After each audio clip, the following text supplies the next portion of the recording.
cold wind whispers through the stone walls. A single torch flickers in the darkness, and deep beneath the palace of Egypt, a young man sits in chains. Again, but he does not know that within hours, everything will change, everything. This is the story of a man forgotten by people, but never forgotten by God. A man who will rise from a prison cell, to stand before the most powerful throne on earth. A man named Joseph, and what happens next will remind you that no pit is too deep, no betrayal too heavy, no delay too long, for God to turn your story around. The world of this story begins thousands of years ago. In a land where the sun burns the sand, gold. In a time when dreams were more than pictures in the night, they were messages, warnings, destinies. Joseph was once a loved son, wrapped in a coat of many colors, but jealousy has sharp teeth, and the brothers who should have protected him, sold him into slavery. Sold him into a life he never asked for, sold him into a future he could not understand. But Joseph did not break. Not when he was dragged across a desert. Not when he was thrown into Potiphar's house as a servant. Not even when lies and false accusations slammed him into the darkness of prison. Joseph lost everything, except his faith, and that faith was about to become the key that unlocked a kingdom. The prison is cold tonight. Joseph leans against the stone wall, his hands clasped, not in fear, in prayer. He remembers the dreams God gave him as a boy, dreams of rising, dreams of purpose, dreams that felt so real, until life tore everything apart.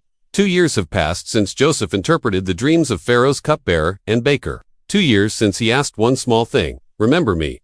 But people forget, even people you help, even people you save. Yet somewhere above this darkness, a door is about to open. Keep watching. The sun rises over Egypt, bright and merciless. Pharaoh, ruler of nations, cannot sleep. Night after night, a dream haunts him. 7 fat cows devoured by 7 thin ones. 7 good heads of grain swallowed by 7 dead ones. A warning, a threat, a mystery no wise man of Egypt can solve. Panic grows in the palace. Fear crawls through the halls like smoke. And then, a voice speaks. The cupbearer remembers. He remembers the prison. He remembers the Hebrew slave. He remembers the impossible accuracy of Joseph's words. A single sentence changes everything. There is a man who can tell the meaning of dreams. Pharaoh orders Joseph to be brought before him at once. And Joseph's chains begin to loosen. Guards rush into the dungeon. Keys rattle. Doors swing open. Joseph is pulled from darkness into blinding light. He is washed, shaved, given clean clothes. But he knows something deeper is happening. This is not just a change of location. This is a shift in destiny. Joseph walks through golden halls lined with tall pillars. He stands before the throne of Egypt. Before the most powerful man in the world. A man who can destroy him with a single word. Pharaoh's eyes narrow. I heard you can interpret dreams. And Joseph says something most people would never dare say to a king. I cannot, but God can. A breathless silence fills the palace, and what happens next will shake the empire. Joseph steps closer. The palace is silent enough to hear a heartbeat. He listens as Pharaoh retells the dreams, the cows, the grain, the terror, and Joseph's eyes soften, as if he has already seen the meaning long before the words were spoken. Then he speaks. The dreams of Pharaoh are one. God has shown you what he is about to do. 7 years of abundance, followed by 7 years of famine. Gasps echo through the hall. Egypt, starving, unthinkable, impossible. But Joseph is not finished. He describes a plan, calm, wise, bold. Store grain during the years of plenty. Save the country during the years of hunger. Choose a leader with courage and wisdom to guide the nation. Pharaoh leans forward, stunned by the clarity, the authority, the peace in Joseph's voice. This is no ordinary prisoner. This is a man marked by God. And then the moment comes, the moment that flips the world upside down. Pharaoh rises from his throne. The guards tense. The room freezes. Can we find anyone like this man? Pharaoh says, one in whom is the Spirit of God. He turns to Joseph. You will be over my house. You will rule my people. Only my throne will be greater than yours. A ring slides onto Joseph's finger. A chain is placed around his neck. Royal robes rest on his shoulders. In minutes, a prisoner becomes a prince. A slave becomes a leader. A forgotten man becomes the second most powerful person on earth. The crowd watches in awe as Joseph steps into a royal chariot. Trumpets sound. Servants bow. Doors that were once locked against him now open before him. And the same man who walked into this palace in chains now rides out with authority. One moment of God's timing can rewrite an entire lifetime. The land flourishes. Fields overflow with grain. Egypt glows under the sun as harvest after harvest pours into storehouses. Joseph supervises everything, steady, patient, wise. Every region, every city, every sack of grain. People whisper stories about him. But some say he came from the gods. Some say he rose from the dead. But Joseph never forgets where he came from. He never forgets who carried him through slavery, betrayal, false accusation, and loneliness. He never forgets the God who lifts the forgotten, And as Egypt prospers, Joseph builds, he saves, he prepares, because he knows a storm is coming. A storm that will reach beyond Egypt. A storm that will touch his own family. And the past he left behind is walking toward him even now. Keep watching. The skies change, the ground cracks, the crops die. Famine sweeps across nations like a shadow with no end. People travel from distant lands just to stand in line for grain.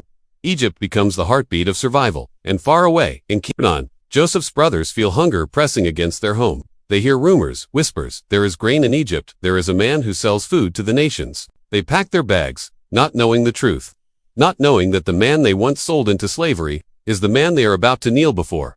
And Joseph has no idea that the footsteps of his past are already crossing the border. The palace gates open, caravans enter, merchants, travelers, families, all desperate for grain, and among them 10 men, dust on their clothes, lines of worry on their faces, roses carrying a secret they buried years ago. They step into Joseph's hall, they bow low, and in that moment Joseph freezes. He knows those faces, older now, tired, changed by guilt and time, but still the faces of his brothers. They don't recognize him. Why would they? The scared 17-year-old boy is gone. In his place stands a ruler dressed in royal linen, fluent in Egyptian, surrounded by guards. Joseph's heart pounds. The memories rush in the pit, the brothers' voices, the pain, but something deeper rises too. Compassion. A strange, aching compassion. He tests them, not to punish them, but to see if the men who betrayed him have become different men. He questions them. He asks about their father. He asks about their youngest brother. And when they speak of Benjamin, the only brother who never harmed him, Joseph turns away to hide his tears. The famine grows harsher. The brothers return again, forced by hunger and love for their family. This time they bring Benjamin, and Joseph's heart breaks open. He can't hold the truth inside anymore. The doors close. The guards step back. Joseph breathes deep, fighting the waves of emotion building in his chest. Then he speaks the words they never expected to hear. I am Joseph. Silence, shock, terror. Their faces drain of color. Their knees tremble. Because the brother they betrayed, the brother they sold, is standing before them with power to destroy them. But Joseph does not lift his hand in anger. He lifts his voice in mercy. Do not be afraid. You meant it for evil, but God meant it for good, to save many lives. The brothers collapse into tears. Joseph embraces them one by one. Years of pain dissolve into forgiveness. Family is restored. A nation is saved. And God's promise, fulfilled. What starts in a pit can still end in a palace. But Joseph's story isn't just a miracle of rescue. It is a message.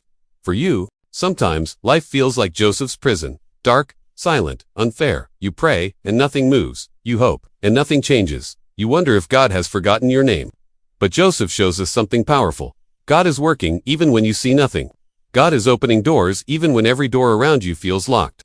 God is preparing a future even when the present feels impossible. The delays were not denials. The pit did not cancel the promise. The prison did not erase the calling. And the betrayal did not stop the blessing.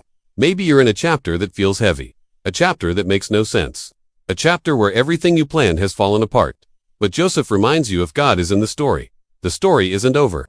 What others use to break you, God can use to lift you. What you lose in one season, God can restore in another. And the places where you cried can become the places where you rise. Hold on, your palace moment may be closer than it looks. Joseph stepped into his breakthrough in a single moment. Not because of luck, not because of people, but because God's timing snapped perfectly into place. And maybe someone watching this needs that reminder today. Your story can shift in an instant. Your purpose can rise from the dust. Your next chapter can look nothing like your last. If this story touched your heart, share it with someone who needs hope tonight. And if you want more powerful Bible stories told like this, make sure to subscribe so you never miss the next one, because your story isn't finished. And God is still writing.